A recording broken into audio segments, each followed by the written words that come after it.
There are patterns everywhere, and we're patterns too. Dude, I know. Look, like the branching leaves on the branches of the branching trees.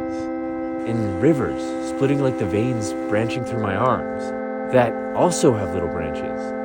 Yeah, and look at all the spirals. The ferns and vines swirling just like seashells, with crashing waves. When you really look for it, you can see there's perfect patterns all around us, all the time. From the really small to the really, really big.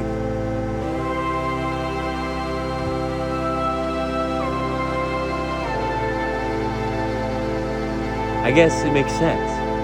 But that doesn't make it any less amazing. Yeah,